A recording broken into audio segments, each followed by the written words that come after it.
నిండు పున్నమి పండు వెన్నెల్లో జరిగే సీతారామ కళ్యాణం ఓ అపురూపమైన అజరామర ఘట్టం. ఉమ్మడి కడప జిల్లాలోని ఒంటిమిట్ట సీతా సమేత ఆలయంలో మరో ప్రత్యేకత కూడా ఉంటుంది. ఇక్కడ రాముని పాదాల చెంత హనుమంతుడు కనిపించడు. ఎందుకంటే హనుమంతుడు శ్రీరాముడి చెంతకు చేరక ముందే ఆది జాంబవంతులతో కలిసి శ్రీరామచంద్రుడు ఇక్కడ నడయాడాడు. ఈ క్షేత్రంలో టీటీడీ ఆధ్వర్యంలో జరిగే నవమి వేడుకలు ప్రత్యేకమని చెప్పవచ్చు. ఘనమైన చరిత్ర కలిగిన ఈ క్షేత్రానికి ఓ విశిష్టత ఉంది. నవమి రోజు కాకుండా చైత్ర మాసంలో వచ్చే పున్నమి రోజున సీతారాముల కళ్యాణాన్ని అర్ధరాత్రి నిర్వహించడం ఓ ప్రత్యేకత. ఇంతటి ప్రత్యేకత కలిగిన ఒంటిమిట్ట కోదండరాముడి నవమి వేడుకలపై హెచ్ఎంటీవీ జిల్లాలోని ఒంటిమిట్టలో కడప తిరుపతి ప్రధాన రహదారి పక్కనే కోదండరామాలయం ఉంది. రెండో అయోధ్యగా పేరుగాంచిన ఒంటిమిట్ట కోదండరామాలయం బ్రహ్మోత్సవాలకు సర్వాంగ సుందరంగా ముస్తాబైంది. శ్రీరామనవమి సందర్భంగా అంకురార్పణతో ప్రారంభమయ్యే బ్రహ్మోత్సవాలు ఈ నెల 26న పుష్పయాగంతో ముగుస్తాయి. ఏప్రిల్ 22న సీతారాముల కళ్యాణ మహోత్సవం అత్యంత వైభవంగా నిర్వహించనున్నారు. 11వ శతాబ్దంలో నిర్మించిన ఏకశిలా నగరి ఒంటిమిట్టలో సీతారామ లక్ష్మణుల మూల విరాట్టులు మాత్రమే గర్భగుడిలో దర్శనమిస్తాయి. ఒంటిమిట్ట ఆలయానికి సంబంధించిన స్థల పురాణం చాలా విశిష్టమైనది. రామలక్ష్మణులు చిన్నపిల్లలుగా ఉన్నప్పుడు రాక్షసులు యాగం జరగనీయకుండా అవాంతరాలు కలిగిస్తూ ఉండడంతో విశ్వామిత్రుడు రామలక్ష్మణుల్ని తమ యాగరక్షకులుగా నియమించుకుని యాగం పూర్తి చేశారు. ఇదే విధంగానే సీతారామ కళ్యాణం జరిగాక కూడా అలాంటి సందర్భమే ఎదురైంది. త్రేతాయుగంలోనూ ఒంటిమిట్ట ప్రాంత పరిసరాల్లో మునులు తపస్సులు యాగాలు నిర్వహిస్తూ ఉండేవారని పురాణాలు చెబుతున్నాయి. వారిలో మృకుండ మహర్షి, శృంగి మహర్షి యాగం నిర్వహిస్తున్నప్పుడు రాక్షసులు యాగం జరగకుండా ఆటంకం కలిగించేందుకు యత్నించడంతో యాగభంగం కలగకుండా రాముల వారిని ప్రార్థించారు. దీంతో రామలక్ష్మణులు రాక్షసుల్ని హతమార్చడానికి అమ్ముల పొది, పిడిబాకు, కోదండములతో వచ్చి యాగం నిర్విఘ్నంగా సాగేలా చూశారని చరిత్ర చెబుతోంది. ఇలా కోదండంతో సీతారామ లక్ష్మణులు రావడం వల్లే ఇక్కడి రాముల వారికి కోదండరామస్వామి అని పేరు వచ్చిందని చరిత్ర చెబుతోంది. ఆంజనేయ స్వామి శ్రీరాముడికి పరిచయం కాకముందే ఈ ఆలయంలో సీతారామ లక్ష్మణుల విగ్రహాలను ఏకశిలపై నిర్మించినట్లు విగ్రహాలను చూస్తే తెలుస్తోంది. అందుకే ఈ ఆలయంలో ఆంజనేయ స్వామి విగ్రహం కనిపించదు.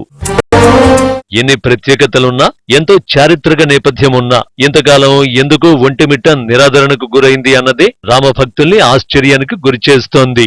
ఒంటిమిట్ట రామాలయం ఆంధ్ర అయోధ్య ఏకశిలా నగరంగానే కాకుండా రెండవ భద్రాద్రిగా వాడుకలో ఉంటూ అత్యంత పురాతనాలయంగా చరిత్రకెక్కింది. కాశీ, రామేశ్వరం పుణ్యక్షేత్రాల మధ్యలో ఉన్న మరో తీర్థస్థలం ఒంటిమిట్ట కోదండ రామాలయమే.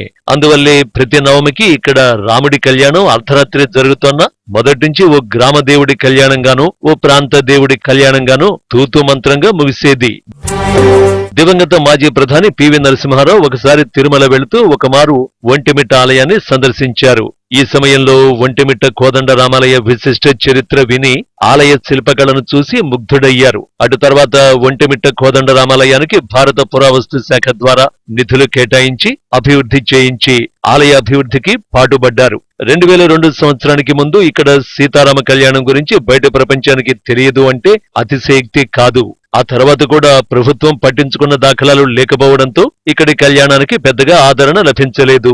ఇప్పుడు రాష్ట్ర విభజనతో ప్రభుత్వం అధికారికంగా నవమి వేడుకలు నిర్వహించాలని అడిగిన వారు కూడా అంతకు ముందు నోరు మెదపలేదని చెప్పాలి. ఎట్టకేలకు రాష్ట్ర విభజన కారణంగా కోదండరాముడికి ఉన్న చారిత్రాత్మక నేపథ్యమే ఆయనకు ఎనలేని గుర్తింపు దక్కేలా చేసింది. భద్రాద్రికి ఏమాత్రం తగ్గకుండా ఇక్కడి ఉత్సవాలు నిర్వహిస్తామని ప్రభుత్వం స్పష్టం